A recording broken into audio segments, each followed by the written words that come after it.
Hola, estamos aquí reunidos en este lugar una vez más. Ustedes todavía estamos en nuestras casas, yo todavía sigo en otro lugar, pero igual estamos reunidos con un mismo propósito, un objetivo: seguir aprendiendo de Dios, seguir compartiendo de las enseñanzas que Él tiene para nosotros, de los principios que Él tiene para nuestras vidas y poderlos aplicar. También en nuestras casas, cuando nos reunimos con 2, 3, con los que están en nuestra casa, juntos vamos a hacer la iglesia. Dentro de las semanas también compartimos muchos espacios y es algo muy bueno. Entonces la iglesia no se ha detenido. Para el día de hoy habíamos pensado en continuar y queremos continuar con esta serie. Queremos continuar con la serie de fe. Tenemos crisis de fe. A veces tenemos dudas, tenemos momentos en los que nuestra fe se pone a prueba. Y pensando en esto y uniéndolo con alguna que otra película de misterio, con películas que nos hacen pensar un poco más, nos damos cuenta que hay alguna evidencias de cosas, evidencias que pasan. Digamos, si es una película de crímenes, buscan evidencias que pasaron esos crímenes. O si es una película en la que están mostrando alguna historia de la vida real, como algún documental, buscan documentos, buscan momentos históricos, fotos, videos, para unirlos y formar una historia muy buena, que nos cuenta algo que pasó, o algo que está pasando en el momento. Evidencias. El día de hoy vamos a hablar le he puesto el título Evidencia de fe o fe en evidencia. Evidencia de fe o fe en evidencia. Ahora les voy a explicar por qué le puse este título. ¿Cómo podríamos enunciarlo en nuestro caso? Digamos, ustedes allá pensando en sus vidas, yo pensando en mi vida, ¿cómo podría enunciarlo? ¿Será que la primera parte, evidencia de fe? ¿O será que la segunda parte, o fe en evidencia? Y de pronto ahora usted está pensando, pero no es lo mismo, suena como igual. Pues les voy a definir ambas cosas y vamos a ir avanzando en el mismo tema. ¿Les parece? Entonces, aquí les voy a leer textualmente qué dice el Diccionario de la Lengua Española acerca de evidencia. Dice: certeza clara, manifiesta, de la que no se puede dudar. También dice probar o mostrar que no solo es cierto, sino claro. Esa es la evidencia. Entonces puede ser que tengamos evidencia de fe de esa forma. Pero ahora, ¿qué es lo que quiere decir lo otro? Fe en evidencia. ¿Qué quiere decir eso? Y se los voy a leer también textualmente. Dice: por otro lado, estar en evidencia es en ridículo, es estar en ridículo, en situación desairada. Como que no es algo tan bueno quedar en evidencia. Cuando quedo en evidencia es que quedo al descubierto y normalmente es para algo negativo. Y son las dos cosas de las que estamos hablando. Y por eso les preguntaba, ¿evidencia de fe o fe en evidencia? Podemos ser ambas en algunos momentos, o podemos irnos más por un lado, que hay evidencias de esa fe, o que nuestra fe está quedando en evidencia. Y eso es lo que vamos a hablar el día de hoy. Evidencias de fe. Evidencias de fe. Para aclarar todo este rollo, y que de pronto no quería enredarlos con definiciones y con juegos de palabras, vamos a usar una historia que es muy, muy conocida. Con mi sobrino la hemos contado y jugado miles de veces. Muchas veces. A él le gusta mucho la historia. Es una historia que usted ha escuchado muchas veces también, pero que el día de hoy la vamos a repasar y vamos a extraer algo importante para nosotros. Está en 1 Samuel capítulo 17. Es la historia de David y también la historia de un gigante y también la historia de un rey y de una guerra. Entonces, miremos capítulo 17, si usted la quiere buscar. No lo voy a leer todo porque son 40 y tantos versículos que no lo vamos a leer, pero les voy a contar cortamente lo que pasa en la historia para que recordemos. Esta es la historia de un joven que tenía unos hermanos mayores. También estaba viviendo con su papá. Y el profeta Samuel llega a la casa de ellos, unge a David como rey, futuro rey de Israel. Eso pasa en el capítulo 16. Ahora en el 17, Israel está en una guerra contra sus enemigos, los filisteos. Y durante 40 días, un gigante de más de 3 metros o de aproximadamente 3 metros, había retado a cada guerrero y al rey y a toda la nación completa de Israel a una pelea hombre a hombre, en la que se iba a definir todo. El que ganara era el triunfador de todo, el que perdiera era el esclavo del otro bando.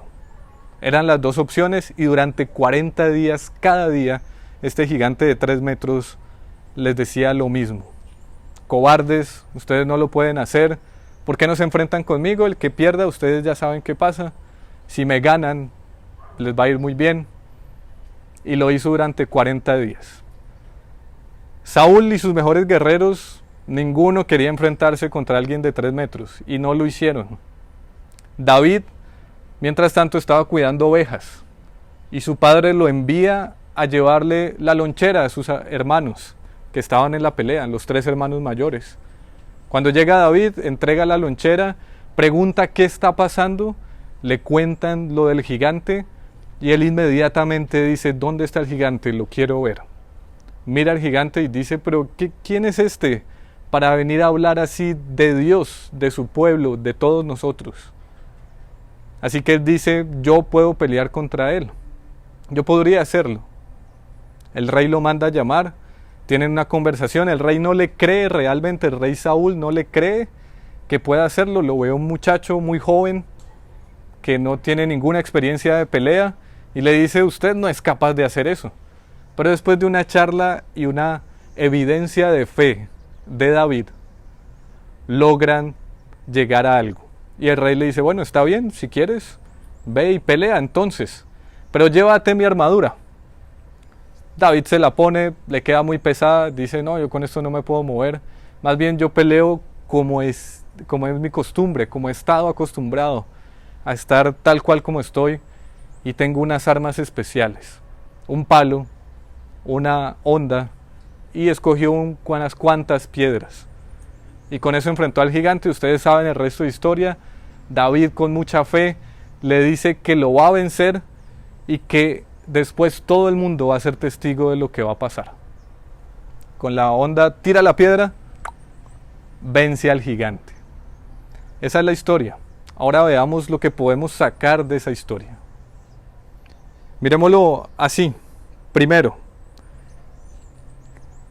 creo, luego hago. De pronto a usted le suena parecido a eso de pienso, luego existo. La traté de maquillar un poquito y cambiarlo. Y aquí es creo, luego hago. Esa es la primera evidencia de fe que podemos tener. Creo, luego hago. Eso lo podemos ver en el versículo 11. Cuando al principio lo empezamos a ver como la parte negativa, Saúl sabía de Dios. Saúl era el más grande de todos los israelitas. Saúl era el más grande de todos. Dice en la Biblia que le llevaba por lo menos una cabeza a todos los hombres de Israel. O sea que era el más alto de todos. Era el rey también. Esa era la idea. Saúl podía haber sido el llamado, el indicado para pelear. Pero mire lo que dice en el versículo 11 del mismo capítulo 17. Dice: cuando Saúl y los israelitas lo escucharon, quedaron aterrados y profundamente perturbados. ¿Qué fue lo que hizo Saúl y los otros israelitas? Ellos conocían de Dios, lo conocían, el mismo Saúl lo conocía. Y como lo conocieron, pero igual en el mismo momento, al ver al gigante, no creyeron en Dios, y su fe quedó en evidencia. No mostraron evidencias de fe, sino que su fe quedó al descubierto, que era debilucha la fe. En segundo lugar, vemos a un David que tiene muy claro quién es Dios, Y si lo ven en el versículo 26 del mismo capítulo 17, dice lo siguiente: David les preguntó a los soldados que estaban cerca de él: ¿qué recibirá el hombre que mate al filisteo y ponga fin a su desafío contra Israel? Y al fin de cuentas, ¿quién es este filisteo pagano al que se le permite desafiar a los ejércitos del Dios viviente? David estaba cuestionando a sus hermanos, amigos y hasta el mismo rey, diciéndoles: pero ¿quién es este que quiere retar a Dios y a su pueblo? Él sabía muy bien quién era Dios y tenemos que tenerlo muy en cuenta. ¿Nosotros sabemos quién es Dios? ¿O sabemos quién es y aún así dudamos de lo que Él pueda hacer? En tercer lugar, dentro de este primer gran punto, es dar el paso. Tenemos que dar el paso.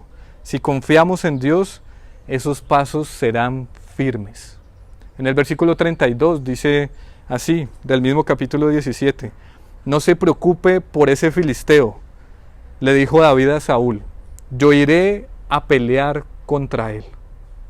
David dio el paso y dijo: tranquilo, no se preocupe, yo lo voy a hacer. Yo sé que Dios está conmigo y yo me voy a encargar de ese gigante. Tenemos que dar el paso. Demos el paso para decir: creo en Dios, sé cómo es Él y luego voy a hacer. Primera evidencia. Segunda evidencia: recuerdo, luego hago. Lo voy a repetir: recuerdo, luego hago. Dice, ya si nos adelantamos un poquito en la historia, ¿por qué les estoy diciendo esto de recordar? David tuvo una charla con Saúl, les había contado al principio, ¿cierto? Y cuando Saúl tuvo esa charla con David, lo primero que le dijo es que usted no es capaz, usted no tiene experiencia, usted no sabe cómo es esto de pelear y estás muy pequeño y no tienes pinta de guerrero. ¿Cómo lo vas a lograr? No lo puedes hacer. Y David recordó lo que Dios había hecho con él antes. Dice: cuando llega la duda, porque es que Saúl y todos los guerreros de Israel estaban dudando mucho de David. Cuando llega la duda, en este caso David no dudó de él mismo, pero los demás sí estaban dudando de él. Y entonces David recordó. Pero hay veces que nosotros dudamos de nosotros mismos y también nos sirve recordar. Y por eso vamos a leer los versículos 34 al 37. Cómo David recordó. Dice así: pero David insistió: he estado cuidando las ovejas y las cabras de mi padre. Cuando un león o un oso viene para robar un cordero del rebaño, yo lo persigo con un palo y rescato el cordero de su boca. Si el animal me ataca, lo tomo de la quijada y lo golpeo hasta matarlo. Lo he hecho con leones y con osos, y lo haré también con este filisteo pagano, porque ha desafiado a los ejércitos del Dios viviente. El mismo Señor que me rescató de las garras del león y del oso, me rescatará de este filisteo. Miren cómo David recuerda lo que Dios ha hecho por él antes. Está cuidando unas ovejas, pero aparece un león y sabemos lo grande, fuerte y voraz que puede ser un león. Pero también aparece un oso que es más grande que un león y también puede ser muy violento.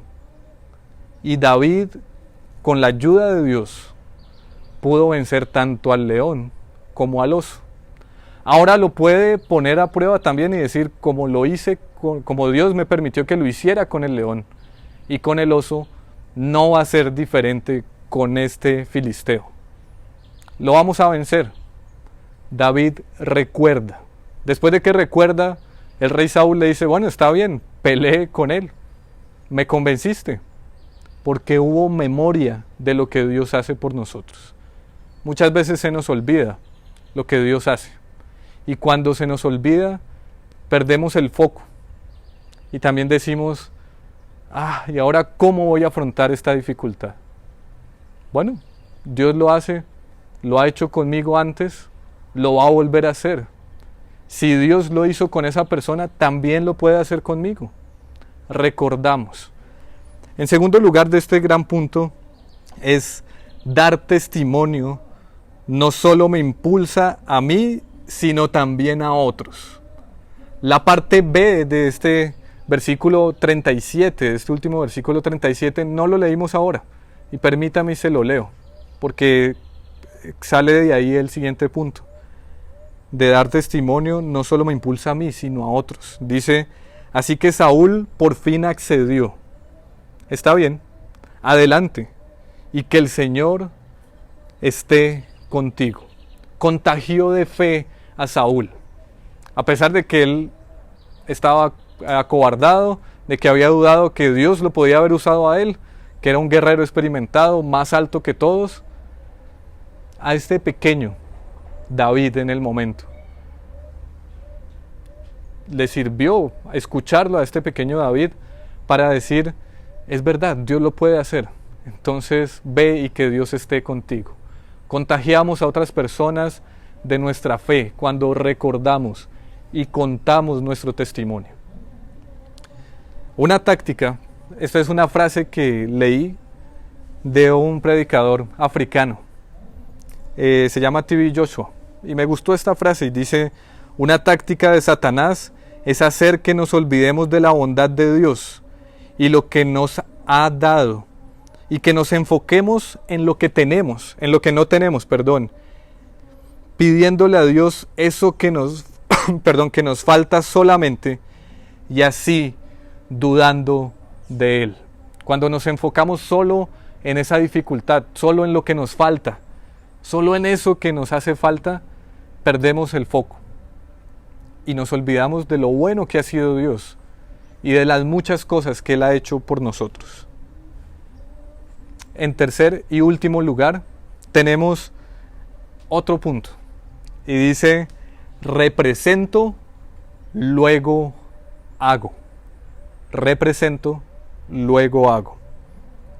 Es una parte también de la evidencia de fe que tenemos. Les voy a explicar por qué quiero decir represento. Nosotros como hijos de Dios, lo representamos a Él, donde quiera que estemos. En la Escritura también dice que somos embajadores de Él, donde quiera que estemos, representantes de Él. Hechos 1:8 dice, y me seréis testigos. Somos también testigos de Él, lo representamos donde quiera que estemos. Y aquí David estaba representando también a Dios.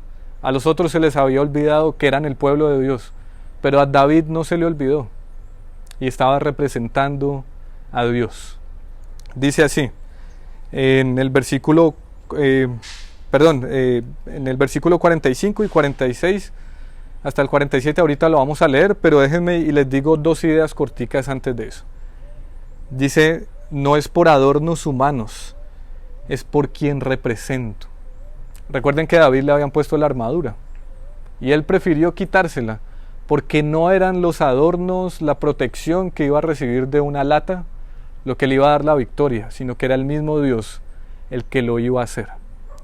En segundo lugar, nuestros dones se harán más fuertes si sabemos a quién representamos. David sabía muy bien sus habilidades, sabía manejar muy bien el bastón o el palo con el que cuidaba sus ovejas, sabía manejar muy bien la onda, y sus dones se hicieron mucho más fuertes en el momento que se necesitaban, porque sabía que Dios iba a estar con él. Y ahora sí, si leemos el versículo 45, que dice lo siguiente: David le respondió al filisteo. Ellos tuvieron un encontrón y el filisteo decía algo, Goliat, y David le respondió: tú vienes contra mí con espada, lanza y jabalina, pero yo vengo contra ti en nombre del Señor de los ejércitos celestiales, el Dios de los ejércitos de Israel, a quien tú has desafiado. Y aquí David le está diciendo, está bien, usted viene con toda su experiencia y demás, pero ahora yo le digo que yo vengo en el nombre de Dios, represento a Dios, vengo en su nombre y así voy a vencer. Y ahora si leemos los versículos 46 y 47, dice lo siguiente: hoy el Señor te conquistará, le está diciendo al filisteo, a Goliat, hoy el Señor te conquistará y yo te mataré y te cortaré la cabeza y luego daré los cadáveres de tus hombres a las aves y a los animales salvajes, y todo el mundo sabrá que hay un Dios en Israel. Todos los que están aquí reunidos sabrán que el Señor rescata a su pueblo, pero no con espada ni con lanza. Esta es la batalla del Señor, y los entregará a ustedes en nuestras manos. Y acá la última idea que podemos sacar es mirar más allá del suceso, mirar más allá del problema, más allá de la dificultad. David estaba viendo más allá. No solamente estaba viendo el ejército y al gigante que estaba al frente de él, sino que estaba viendo algo más profundo. Está diciendo que toda la tierra iba a ser testigo de lo que iba a pasar, que todo el mundo iba a creer que Dios era el Señor. Y eso es lo que David pone sobre la mesa. No solamente piensa en el momento, sino piensa en algo más adelante. Y con esto creo que podemos terminar, y les recuerdo solamente: primero, creo, luego hago. Segundo, recuerdo, luego hago. Y tercero, represento y luego hago. Aquí estamos con 3 cosas que nos sirven de evidencia de nuestra fe. No para quedar en evidencia, sino que nos sirven de evidencia de esa fe viva que hay en nosotros.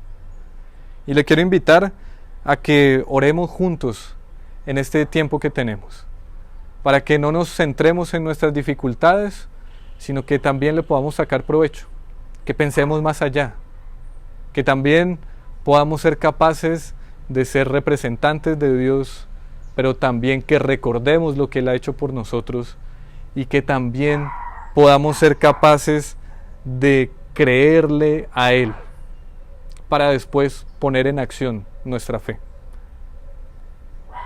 Acompáñeme y oramos. Señor Jesús, muchas gracias porque nos has permitido tenerte a ti en nuestro corazón, en nuestra vida, porque nos has permitido acercarnos a ti. Ayúdanos a tener una fe con evidencia, que no quede duda que tú estás con nosotros y que nosotros te seguimos. Queremos pedirte que nuestra fe esté evidente en nuestros hogares, que haya evidencias de nuestra fe en nuestras casas, en nuestros trabajos, en donde estudiamos, que sea evidente que tú eres real para nosotros.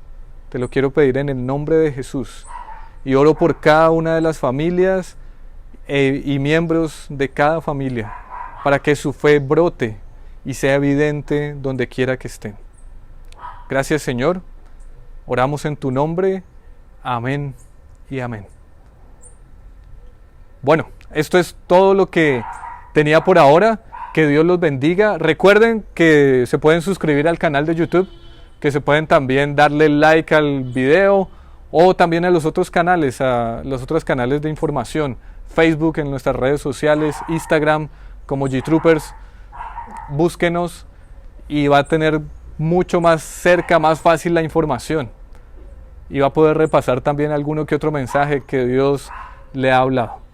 Que Dios los bendiga, los queremos mucho, y siempre recuerden que ustedes pueden tener una evidencia muy grande de fe que le va a servir a otros. Que Dios los bendiga. Hola, familia Cristo Vive. Queremos enviarles un saludo fraternal y virtual, y queremos manifestarles que, aunque les extrañamos mucho, seguimos más firmes que nunca en la fe de nuestro Señor Jesucristo. Damos gracias al Señor por permitirnos seguir unidos como familia en la fe, así sea a través de estos medios virtuales, los cuales han sido de mucha bendición para nuestras vidas. Sabemos que para algunos de nosotros ha sido un poco más difícil adaptarnos a estos nuevos medios de comunicación, Sin embargo, el amor sigue siendo el mismo. Así es. Sabemos que dentro de poco volveremos a vernos cara a cara cuando Dios lo permita. Pues somos ¡Una familia con propósito!